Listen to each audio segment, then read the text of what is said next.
Para hablar de derecho subjetivo es necesario hacer alusión al derecho objetivo. El derecho en sentido objetivo es sinónimo de norma jurídica.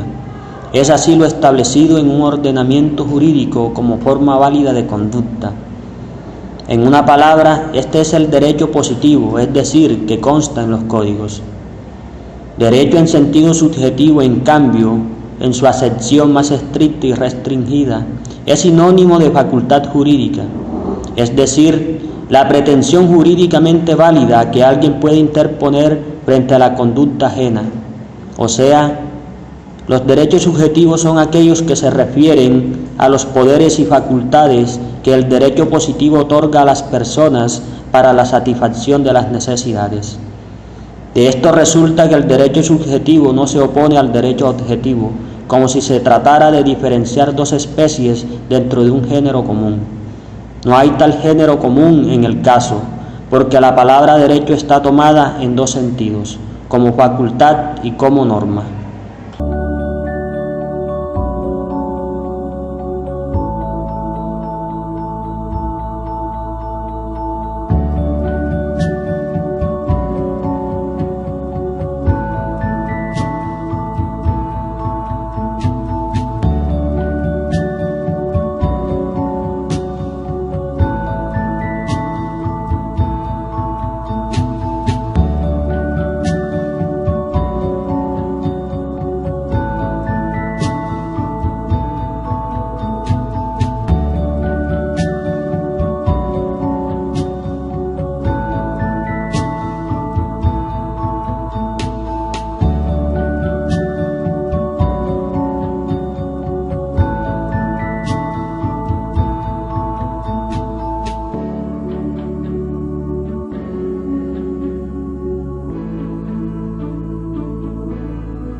Principales teorías acerca del derecho subjetivo. Teoría de la voluntad. El derecho subjetivo es un poder o señorío de la voluntad reconocido por el orden jurídico. Este se emplea de dos formas. En primer término, se entiende que es la facultad de exigir determinado comportamiento negativo o positivo de las personas frente al titular. Esto aparece cuando el orden jurídico prescribe en un momento que se haga u omita algo, y en segundo término pone a disposición del otro el imperativo de dicha orden. Teoría del interés.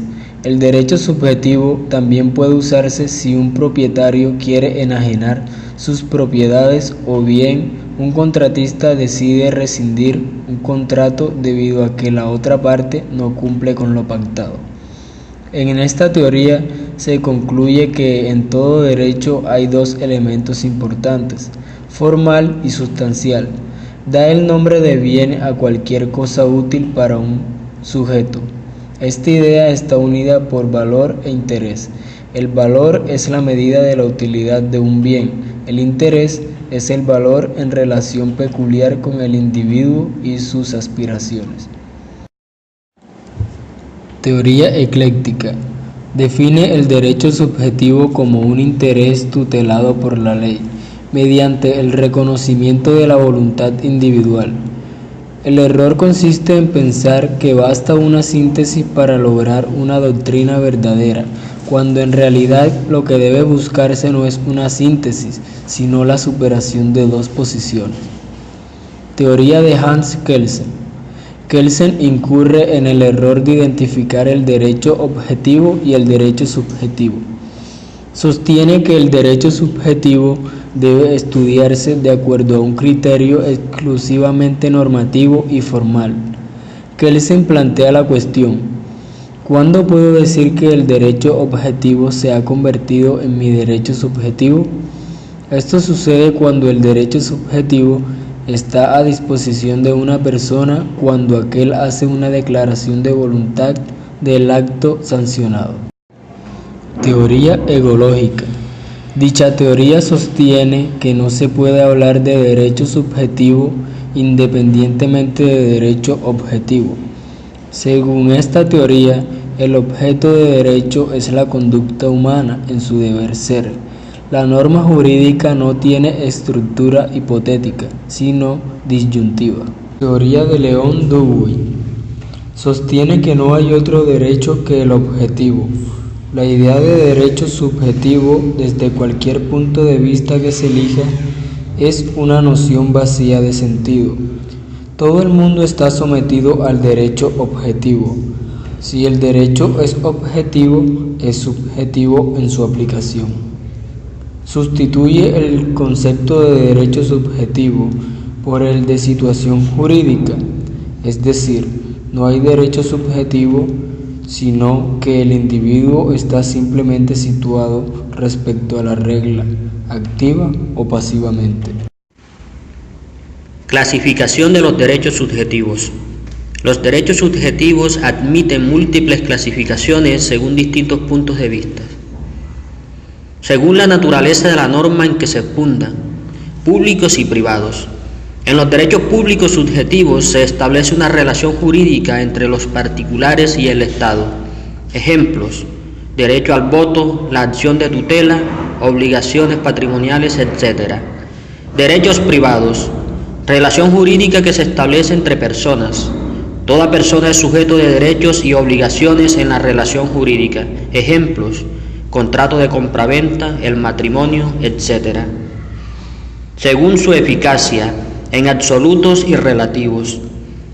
Derechos absolutos. Se establece un deber jurídico de respeto en relación con todas las demás personas. Ejemplos: derechos reales, derecho a la propiedad, derechos de la personalidad. Derechos relativos. Es aquel que crea un deber jurídico respecto a determinada persona. Ejemplo de ello es obligaciones o derechos personales. También los derechos familiares, por ejemplo, patria potestad, relación que se establece entre padres e hijos y de la que se deriva la responsabilidad parental. Según se admiten o no traspaso. Transferencia. Es un traspaso por acto entre vivos, no supone la muerte del titular para que opere el traspaso del derecho. Por ejemplo, una persona tiene derecho de propiedad sobre un departamento, lo vende y efectúa la tradición con la que el bien pasa a manos de otra persona. De este modo, el derecho de dominio que tenía el vendedor es traspasado al comprador. Transmisión.